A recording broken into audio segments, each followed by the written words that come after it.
time when old neighborhood theaters have gone the way of the wrecking ball, the Somerville Theatre in Davis Square is surviving as more than just another film revival house. For 75 years, the Somerville Theatre has been attracting audiences who love to be entertained. With a program reminiscent of the golden days of moviegoing, the current owner, Garen Daly, combines live entertainment with alternative cinema, his version of vaudeville in the 80s. The Somerville Theatre has two forms of booking that we do. We do concerts and we do films. With the films, our main standard bill of fare is double features, revival, repertory double features. We also show an occasional first run or premiere film, and we also do concerts here. And the combination of concerts and films have been very successful for us. We're a small, independent theater, very associated and very closely tied to our community. We try very hard to understand and listen to what's going on in the community and again respond to that. In contrast, a large chain can't do that. The Somerville Theatre was built in 1914. It is one of the oldest remaining theaters in the Boston area. Garen Daly acquired the theater 5 years ago from the Viano family, who owned it from 1926 until 1982. Robert Viano is considered by many the Boswell of the Somerville Theatre. He has a large collection of memorabilia, and he knows as much about the theatre as anyone alive. Before television, and even before talkies, people had to depend upon the stock company for what they call the theater of the living word. Otherwise, it was silence. For the first year, we had movies in vaudeville, and from 1915 onward, it was always stock.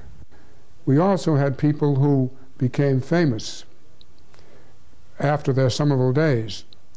And I think the two outstanding ones are Tallulah Bankhead, who came for 2 weeks and wrote back home, "Daddy, this is much more than I can take. I'm coming home." 2 weeks of playing ingenue at the Somerville Theatre was too taxing for Tallulah. The other celebrity to be was Busby Berkeley. With Busby Berkeley, as part of the history of Somerville, are some Somerville people who are very well known in the dance world. Kay Corbett and her two sisters, Mary and Peggy. Well, we originally started as a trio, my two sisters, Mary and Peggy, and myself, and we had an act, and Busby saw it, Busby Berkeley, and he picked me to be his partner. So we had no act, but he put one together in my living room at home, and we played the Somerville Stock Company. He was a wonderful man, very clever, and very loyal. A stock company actress once said that stock presented glamour to any community, and we who lived in the community believed that thoroughly. Every musical at the Somerville Theatre, I was the featured dancer, and they ran one, about every month. Whenever the box office sagged, the management learned that it had a real winner in a female impersonator. His name was Tommy Martell, and his play was The Fascinating Widow. But the women would come into the theater to admire the gowns worn by Mr. Martell.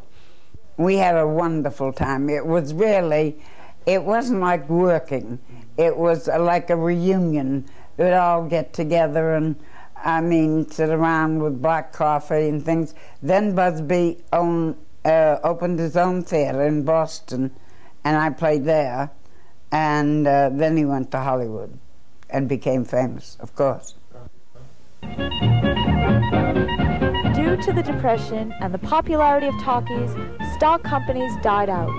In 1932, the Somerville became a film-only theater.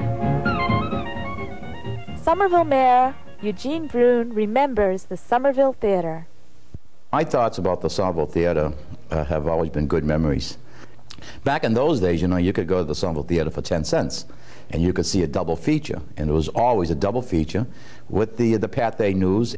And at nighttime, my mother would go with my sister, or maybe her girlfriend, and they would collect a set of dishes. And I have that set of dishes today. In the 50s, with the advent of TV and the ensuing prosperity following World War II, a major shift occurred in films. And at that point, the theater started really losing ground. In the 60s, it became a buck house, which means that they were charging $1 for admission, lower price, meaning drawing more people. And then we took it over in 1982. At that point, the admissions had fallen to around 40,000 customers per year. Obviously, the major impact of the last several years has been video. Eventually, what we'll see is probably 4 or 5 national chains. Sprinkled among them will be small, independent theaters. You can't change things, but we can keep some of the old. And that's why we want to keep the Somerville Theatre.